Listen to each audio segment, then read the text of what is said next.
Hello, ഇന്നൊരു shopping video ആട്ടോ. എനിക്കൊരു ഫംഗ്ഷൻ ഇടാൻ ഒരു ഡ്രസ്സ് എടുക്കാൻ പോയി ലാസ്റ്റ് വീട്ടിലുള്ള എല്ലാവർക്കും ഞങ്ങളുടെ റിലേറ്റീവ്സിനും കൂടെ ഡ്രസ്സ് എടുത്തിട്ടാട്ടോ പോകുന്നത്. കാരണം അത്രയും നല്ല ഓഫറായിരുന്നേ. ആഡി സെയിൽ ആയതുകൊണ്ടായിരുന്നു കേട്ടോ. ആഡി സെയിൽ എന്ന് പറയുമ്പോൾ നമുക്ക് കല്യാൺ സിൽക്സ് ആണല്ലേ ഓർമ്മ വരിക. പക്ഷേ ഇത് കൃഷ്ണ സിൽക്സ് ആണ്. തൃപ്പൂണിത്തുറയിലെ സ്റ്റാച്യു ജംഗ്ഷൻ്റെ അടുത്തുള്ള കടയാട്ടോ. അവിടെ പോയി കഴിഞ്ഞപ്പോഴത്തേക്കും ഒരുപാട് നല്ല കളക്ഷൻസ് ഉണ്ടായിരുന്നു. നിങ്ങൾക്ക് ഇതിനകത്ത് തന്നെ കണ്ടുകൊണ്ട് എനിക്ക് ഭയങ്കര ഇഷ്ടമായി. യൂഷ്വലി ഞാൻ സ്റ്റുഡിയോയിൽ നിന്നോ അല്ലെങ്കിൽ ട്രഡീഷണൽ ആയിട്ട് ചുരിദാർ പോലെയുള്ള എന്തെങ്കിലും വാങ്ങണമെങ്കിൽ ഫ്ലിപ്കാർട്ടിൽ നിന്ന് ഓർഡർ ചെയ്യണ ഒരാളാണ്. ഇത് പെട്ടെന്ന് ഫംഗ്ഷൻ ആയതുകൊണ്ട് എനിക്ക് പെട്ടെന്ന് ഓർഡർ ചെയ്ത് കിട്ടില്ല എന്നുള്ളതുകൊണ്ടാണ് ഞാനിങ്ങനെ കടയിൽ പോയി വാങ്ങിയത്.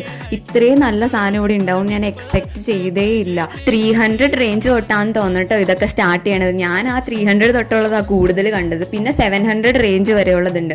മീഡിയം ആണ് സ്റ്റാർട്ടിങ് സൈസ് എന്നാണ് തോന്നുന്നത് ഗേൾസിൻ്റെ ഇതിനകത്തെ. പിന്നെ ഗേൾസിന് മാത്രമല്ല ബോയ്സിന് ഒരുപാട് ഓഫർ ഈ ഷോപ്പിലുണ്ട് കേട്ടോ. എൻ്റെ അച്ഛനൊക്കെ ഞങ്ങൾ ഷർട്ട് എടുത്തായിരുന്നു. 250 റേഞ്ച് തൊട്ടാണ് സ്റ്റാർട്ടിംഗ് എന്നാണ് തോന്നുന്നത്. എനിക്ക് തോന്നുന്നു 200 തൊട്ടും ബോയ്സിനുണ്ടെന്നേ. നല്ല കളക്ഷൻസ് ആയിരുന്നേ. അത് ഞാൻ അടുത്ത വീഡിയോയിൽ കാണിക്കാവേ. എനിക്കധികം വർക്ക് ഉള്ള മെറ്റീരിയൽ ഇഷ്ടമല്ലാത്ത കാരണം ഞാൻ വർക്ക് കുറഞ്ഞ ചുരിദാറാണ് കൂടുതലും എടുത്ത് നോക്കിയത്. ഓപ്പൺ ആക്കി ഞാൻ അടുത്ത വീഡിയോയിൽ കാണിക്കാം കേട്ടോ. അപ്പം അത്രേ ഉള്ളേ.